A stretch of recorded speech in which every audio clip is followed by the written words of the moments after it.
अवतल दर्पण द्वारा किसी वस्तु का बनने वाला प्रतिबिंब का प्रकृति तथा उसका स्थिति का निर्धारण किरण आरेख द्वारा दर्शाना सीखेंगे। तो हम लोग को टोटल अवतल दर्पण में 6 किरण आरेख खींचने के लिए सीखना रहता है। तो सबसे पहले चलिए 3 किरण आरेख देख लेंगे, उसके बाद अगला 3 किरण आरेख इसी वीडियो पर देखेंगे। तो चलिए देखिए कि अगर वस्तु अनंत पर रहेगा, मतलब कि बहुत दूर पर रहेगा, ये दर्पण है, दर्पण से बहुत दूर पर रहेगा, तब उसका किरण आरेख किस तरह से खींचाएगा। ठीक है, तो एक चीज आपको क्या करना है, तो सबसे पहले आप यहाँ अवतल दर्पण बना लीजिए और मुख अक्ष बना लीजिएगा। ये बिंदु क्या हो गया मेरा P हो गया, ये बिंदु क्या हो गया मेरा F हो गया, और ये बिंदु हो गया मेरा C। अब इतना करने के बाद एक चीज आपको याद रखना पड़ेगा कि अगर वस्तु अनंत पर रहेगा तो उससे जो भी प्रकाश किरण आएगा वो मुख्य अक्ष के समांतर होता है। ठीक है, तो वस्तु कहाँ है, बहुत दूर पर है, और उससे जो प्रकाश किरण आ रहा है वो कैसा रहेगा, तो मुख्य अक्ष के समांतर, मतलब कि देखिए इस तरह से रहेगा, ऐसा। चलिए ऐसा। अब इससे पिछला वाला वीडियो में मैंने आप लोग को बताया था किरण आरेख खींचने का नियम में कि अगर जो प्रकाश किरण है वो मुख्य अक्ष के समांतर रहेगा तो परावर्तन के बाद क्या होता है, तो वो फोकस से गुजरता है या तो फोकस से फैलता हुआ प्रतीत होता है। तो अवतल दर्पण का केस में वो क्या करता है, तो फोकस से गुजरता है। इसलिए ये जो प्रकाश किरण इधर से आया ना, परावर्तन जैसे होगा ना, ये देखिए ये जो है वो एफ से गुजरेगा, इस तरह से यहां से गुजरेगा, और ये जो प्रकाश किरण है वो यहां आया, यहां टकराने के बाद देखिए ये इधर पार हो जाएगा, और इस तरह से हम लोग का परावर्तन करने के बाद एक ठो इधर भागा, एक ठो इधर भागा, और दोनों कहां पर मिला, यहां पर। अब याद कीजिए प्रतिबिंब किसको कहते थे, तो किसी भी वस्तु से आने वाली प्रकाश किरणें परावर्तन या अपवर्तन के बाद जिस बिंदु पर मिलता था वही बिंदु स्रोत का प्रतिबिंब कहलाता था, या तो वस्तु का प्रतिबिंब कहलाता था। तो इसलिए ये जो बिंदु होगा ना वही वस्तु का क्या कहलाएगा, प्रतिबिंब कहलाएगा। तो प्रतिबिंब की स्थिति कहाँ है, तो देखिए तो एफ पर ना, कहाँ है, एफ पर। प्रकृति कैसा है, तो देखिए ये जो प्रकाश किरण है वो रियल वास्तविक रूप से कटा है ना, इसलिए हम लोग जान गए कि प्रतिबिंब की प्रकृति कैसा है, तो वास्तविक है, वास्तविक है। अब आपको याद होगा कि वास्तविक प्रतिबिंब हमेशा क्या होता है, उल्टा बनता है। वास्तविक होगा, उल्टा होगा, तथा वास्तविक उल्टा तथा देखिए ये एकदम बिंदु साइज का बनेगा, कितनों भी बड़ा वस्तु रहेगा और अनंत पर रहेगा ना तो उसका प्रतिबिंब जो रहेगा वो बिंदु की तरह से बनेगा। तो क्या लिखेंगे, तथा वस्तु से बहुत छोटा। तो पहले क्लियर हो गया। अब अगर वस्तु को रखे कहां से, सी से परे, या तो कहते हैं इसको दूसरा अनंत और सी के बीच में ना, तो दोनों तरह से आपको पूछ सकता है, बोलेगा क्या, सी से परे या तो अनंत और सी के बीच, तो दोनों का एक ही अर्थ है। कहने का मतलब यह है कि ये मेरा अवतल दर्पण इस तरह से बन गया, ये मेरा ध्रुव है, यहां पर चलिए एफ ले लिए, अब इतना दूर में एफ है तो इतना ही दूर पर क्या हो जाएगा, मेरा सी हो जाएगा। अब वस्तु को कहां रखे, तो सी से परे मतलब सी से दूर। देखिए मान लेते कि यहाँ पे हम वस्तु को रख दिए, तो अब इसका प्रतिबिंब कहाँ बनेगा, वही चीज को हमको किरण आरेख द्वारा बताना है। तो ये जो वस्तु है इससे बहुत सारा प्रकाश निकल रहा है, और इसका प्रतिबिंब बनाने के लिए हम लोग को इससे जो भी प्रकाश निकल रहा है ना उसमें से कोई भी 2 प्रकाश पकड़ेंगे तो प्रतिबिंब बन जाता है। तो इसलिए देखिए इसमें भी हम 2 प्रकाश पकड़े हैं, जबकि वस्तु से तो बहुत सारा प्रकाश किरण निकल रहा है ना, तो उसको नहीं पकड़े हैं। तो कभी भी प्रतिबिंब बनाने के लिए हम लोग को केवल 2 किरण आरेख का जरूरत पड़ता है, ये भी चीज को याद रखिएगा।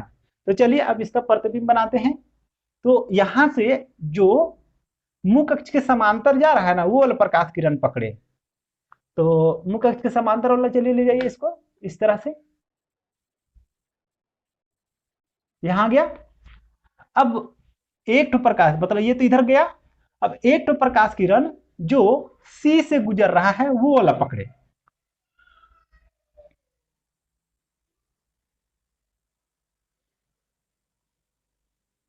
देखिए इसको हम इस तरह से दिखा दिए। अब बताइए ये जो प्रकाश किरण है वो परावर्तन के बाद कहां से गुजरेगा? तो हम लोग जानते हैं कि मुख्य अक्ष के समांतर आने वाली प्रकाश किरण परावर्तन के बाद क्या कहां से गुजरेगा? तो एफ से गुजरेगा। इसको हम क्या किए? एफ से गुजार रहे हैं। ये देखिए इस तरह से एफ से गुजर गया। और दूसरा ये वाला प्रकाश किरण का क्या होगा? तो हम लोग जानते हैं कि सी से गुजरने वाली प्रकाश किरणें क्या होता है? दर्पण पर 90 डिग्री पर टच करता है और वही पथ से वापस हो जाता है। मतलब ये इधर से आया और यही पथ से वापस हो गया। अब देखिए ये परावर्तित किरण और ये वाला परावर्तित किरण दोनों इस बिंदु पर टच कर रहा है। मतलब ये है कि वस्तु का प्रतिबिंब ये देखिए यहाँ पर बन रहा है। ठीक है, तो प्रतिबिंब की स्थिति कहाँ हुआ? तो सी और एफ के बीच में। सी और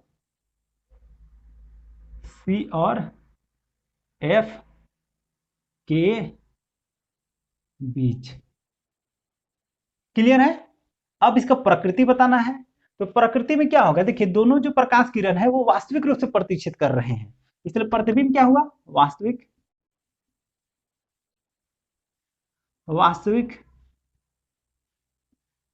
अब वास्तविक है तो क्या रहेगा? उल्टा भी रहेगा ना। यहाँ तीर का चिन्ह को भी देख सकते हैं। ये देखिए इसका सिर इधर है जबकि इसका सिर नीचे है, तो वास्तविक है। उल्टा तथा क्या? वस्तु से छोटा। वस्तु से छोटा। मेरे अंदाज से ये दूसरा भी आप लोग को क्लियर हो गया होगा। तीसरा में कहां रखे हैं प्रतिबिंब को? सॉरी वस्तु को। तो वस्तु को रखे हैं इस बार सी पर। ये मेरा एफ हो गया, सॉरी पी हो गया, ये हो गया मेरा एफ। चलिए इसको ले लिए हम सी। और वस्तु को कहां रख रहे हैं? सी पर रख रहे हैं। तो चलिए रखते हैं सी पर। तो ये देखिए यहां पर हम रख दिए। अब जैसे कि मैंने पहले बताया कि इससे बहुत सारा प्रकाश किरण निकल रहा है, लेकिन कोई भी दो प्रकाश किरण पकड़ेंगे तो इसका प्रतिबिंब बन जाएगा। तो चलिए फिर से इससे सिर से निकलने वाला वो प्रकाश जो इसके समांतर है ना, मुख्य अक्ष के समांतर है, उसको पकड़ लेते हैं। तो चलिए पकड़ करके इसको इस तरह से हम बनाते हैं। तो ये पहला प्रकाश किरण पकड़ लिया, ये इधर से गया और वहां टकराया। ठीक है, उसके बाद दूसरा प्रकाश किरण चलिए पकड़ लेते हैं। किसी को भी पकड़ सकते हैं। एफ पर से गुजरने वाला प्रकाश किरण पकड़ सकते हैं, या तो पी से गुजरने वाला प्रकाश किरण पकड़ सकते हैं। किसी को भी पकड़ेंगे तो कोई भी दिक्कत नहीं होगा। हम क्या कर रहे हैं, अभी हम यही वाला पकड़ लेते हैं, एफ वाला, कि एफ से गुजरने वाला प्रकाश किरण को पकड़ लेते हैं। इसको खींचिए तो क्या होगा? ये मेरा एफ देखिए इस तरह से जाकर के यहाँ टच कर जाएगा। तो यहाँ टच किया। अब बताइए ये जो प्रकाश किरण है परावर्तन के बाद कहां से गुजरेगा? तो हम लोग जानते हैं कि मुख्य अक्ष के समांतर आने वाले प्रकाश किरण परावर्तन के बाद फोकस से गुजरता है। तो चलिए फोकस से गुजारिए।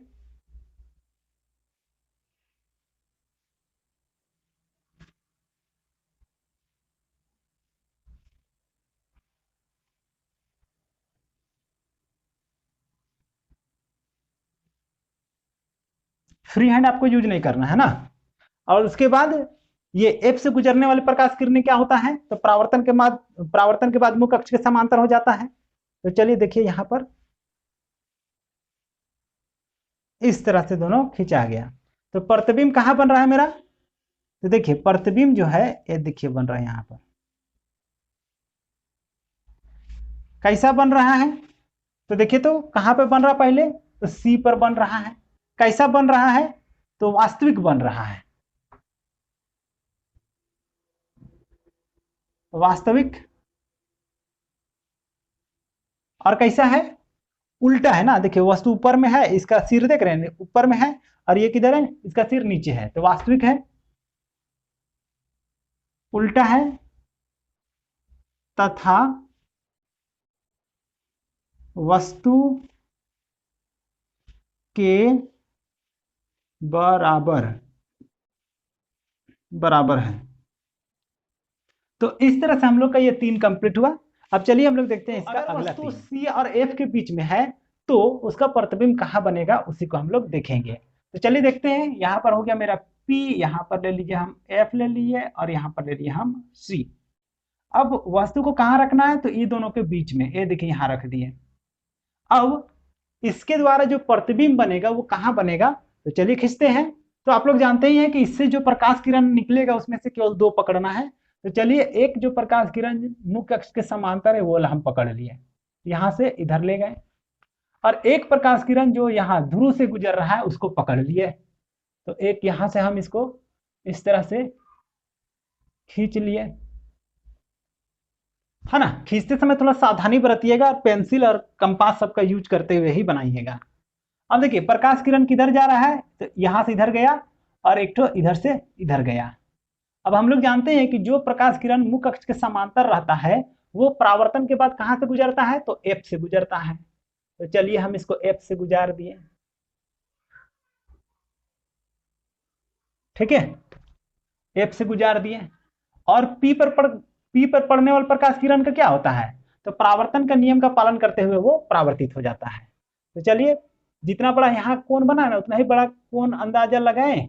अब बनाते हुए हम इस तरह से इसको खींच दिए, खींचा गया। तो देखिए इधर यहां से जो प्रकाश आया वो परावर्तन के बाद किधर भाग रहा है, देखिए इधर जा रहा है, और यहां से जो प्रकाश किरण आ रहा है वो परावर्तन के बाद किधर जा रहा है, तो इधर जा रहा है। तो प्रतिबिंब कहां बन रहा है हम लोग का, देखिए यहां पर, है ना। तो इसको चलिए खींच लेते हैं। तो प्रतिबिंब हम लोग का कहां बन रहा है, तो यहां बन गया। तो कैसा बना, तो वास्तविक बना। और कहां पे बना, तो सी से दूर पर, है ना। तो क्या कहेंगे, सी से परे, सी से परे। और कैसा बना है, तो वास्तविक बना है, वास्तविक बना है। और कैसा बना है, उल्टा बना है, वास्तविक उल्टा तथा वस्तु से बड़ा बना है ना। देखिएगा तो ये इतना ही सा है और ये थोड़ा बड़ा है ना, तो वस्तु से बड़ा बना है। अब अगर वस्तु को हम रखें एफ पर, ये मेरा एफ हुआ, ये मेरा सी हुआ, तो अगर एफ पर रखेंगे तो उसका प्रतिबिंब कहाँ बनेगा, तो चलिए रखते हैं। देखिए यहाँ एफ हो गया, यहाँ पर वस्तु रख दिए। अब इससे जो प्रकाश किरण मुख्य अक्ष के समांतर है ना उसको पकड़ लिया, ये हो गया। अब ये कहां से गुजरेगा, तो एफ से ही गुजरेगा ना परावर्तन के बाद। तो देखिए इसको हम इस तरह से गुजार दिए, और एक प्रकाश किरण जो पी पर पड़ रहा है उसी को हम लोग पकड़ेंगे। तो चलिए ये पकड़ लिए, यहां पर हम इसको ले लिए। अब परावर्तन के बाद क्या होता है, ये तो पी पर पड़ने वाली प्रकाश किरणें परावर्तन का नियम का पालन करते हुए परावर्तित हो जाता है। यहाँ पर जितना बड़ा कोण बना है ना उतना ही बड़ा कोण इधर बनाएंगे और इसको इस तरह से हम लोग खींचेंगे, खींचिए। तो बताइए ये प्रकाश किरण यहां से गया, यहां टकराया और इधर भाग गया। अब ये दोनों क्या हो गया, देखिए एक दूसरे के समांतर हो गया। अब देखिए ये दोनों जो प्रकाश किरण है वो क्या है, एक दूसरे के समांतर है, और ये दोनों समांतर होने के चलते यहां पर तो नहीं मिलेगा, ये तो पक्का बात है। लेकिन ये हम लोग मान करके चलते हैं कि जब इसको बढ़ाएंगे तो बहुत दूर, कहने का मतलब अनंत पर जब जाएगा ना तो अनंत में जाकर के कहीं ना कहीं ये दोनों प्रकाश किरण मिल जाएंगे। तो इसलिए हम लोग का प्रतिबिंब की स्थिति कहां हो गया, तो अनंत पर हो गया, अनंत। और कैसा बनेगा, तो अनंत पर भी मिलेगा तो वास्तविक के रूप से ना मिलेगा, तो इसके चलते कैसे प्रतिबिंब बनेगा, तो वास्तविक बनेगा, वास्तविक। और वास्तविक है तो जाहिर सी बात है क्या होगा, उल्टा बनेगा। तथा क्या बनेगा, साइज में क्या बनेगा, तो वस्तु से बहुत बड़ा बनेगा। जैसे देखिए अगर हम लोग का वस्तु यहाँ है, अगर ये दोनों यहाँ पर आकर के टच करता है ऐसा, इतना बड़ा प्रतिबिंब बनता। अगर ये दोनों प्रकाश किरण यहाँ पे आकर टच करता तो प्रतिबिंब यहाँ बनता। तो कहने का मतलब हर एक बार वस्तु से बड़ा होते जा रहा है। तो अगर वो बहुत दूर जा करके प्रतिच्छेद करेंगे तो इसका अर्थ क्या हुआ कि प्रतिबिंब भी बहुत बड़ा बनेगा। इसलिए हम लोग लिखेंगे तथा वस्तु से बहुत बड़ा हो गया। ये हम लोग का 5वां कंप्लीट हो गया। अब छठा देखिए, ये सबसे ज्यादा इंपॉर्टेंट है, ये VVI में से है। क्या? तो F और P के बीच में रखेंगे वस्तु को, तो उसका प्रतिबिंब कहाँ बनेगा? जैसे ये मेरा P हो गया, यहाँ पर हम ले लिए चलिए F, और यहाँ पर ले लिए, इतना ही दूरी देखते हुए ले लिए C। हमको वस्तु को रखना है कहाँ पर? तो यहाँ पर रखना है F और P के बीच में, यहाँ पर हम रख दिए। अब इसका प्रतिबिंब कहाँ बनेगा? तो चलिए बनाते हैं। तो इसमें एक प्रकाश पकड़ लीजिए जो कि इसके मुख अक्ष के समांतर हो। तो मुख अक्ष के समांतर आया इस तरह से। मुख अक्ष के समांतर आने वाले प्रकाश किरण में क्या होगा? तो F से गुजरेगा। तो देखिए ये यहाँ से F से गुजारी है, तो ये परावर्तन के बाद इधर भाग गया। अब एक प्रकाश किरण पकड़िए जो कि P से गुजर रहा है, तो चलिए गुजारिए।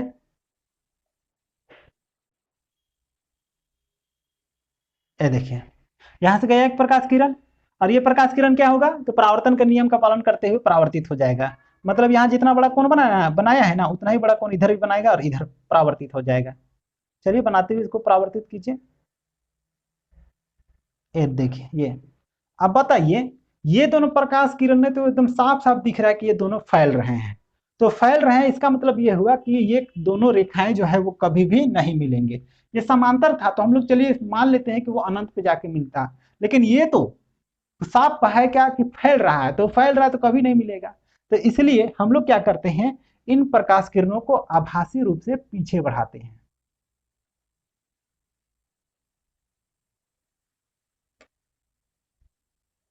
और इसको भी हम लोग आभासी रूप से पीछे बढ़ाएंगे। देखिए तो दोनों कहां पर टच हुआ? यहां पर। इसलिए वस्तु जो है वो ये देखिए यहां पर बनेगा। तो वस्तु कहां पर बना?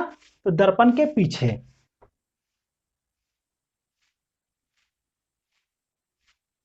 दर्पण के पीछे कैसा बना? आभासी बना। और आभासी है तो आभासी होने से ही हम लोग जान गए कि यह सीधा है। वैसे आप चाहिएगा तो प्रतिबिंब से भी देख सकते हैं। देखिए इसका सिर जो है, वस्तु का सिर ऊपर है, यहाँ पे देखिए ऊपर है, तो इसको देख के भी हम लोग जान रहे हैं कि ये कैसा है? सीधा है। लेकिन आभासी होने के चलते नियम से भी हम लोग जानते हैं क्या कि आभासी है तो कैसा बनेगा? तो सीधा बनेगा। बात क्लियर है? सीधा है तथा कैसा है? वस्तु से बड़ा है। देखिए वस्तु इतना ही है, ये बड़ा हो गया, वस्तु से बड़ा। कोई दिक्कत? तो मेरे हिसाब से आपको ये 6 तरह का जो किरण आरेख खींचना था वो आप लोग को समझ में आ गया होगा। इसमें ये वाला जो है वो सबसे ज्यादा इंपॉर्टेंट है, क्योंकि देखिए ये अपवाद की तरह से है। इससे पहले जो इधर 5 गो किरण आरेख खींचे उसमें वस्तु का वास्तविक प्रतिबिंब बन रहा था, लेकिन यहाँ पर देखिए वस्तु का प्रतिबिंब आभासी बन रहा है। मतलब ये हुआ कि अवतल दर्पण में मात्र एक ऐसा स्थिति है जहां पर वस्तु को रखिएगा तो उसका आभासी प्रतिबिंब बनेगा, और वो स्थिति कहां पर है? तो F और P के बीच में। इसलिए आपको एग्जाम में क्वेश्चन भी पूछता है कि अवतल दर्पण में वस्तु को कहां रखे कि वस्तु का आभासी और वस्तु से बड़ा प्रतिबिंब बने। तो उसका आंसर क्या होगा? तो F और P के बीच में। अब उम्मीद करते हैं कि ये पूरा टॉपिक आप लोग को समझ में आ गया होगा। इससे किस तरह का क्वेश्चन आता है वो आगे का वीडियो में देखिए।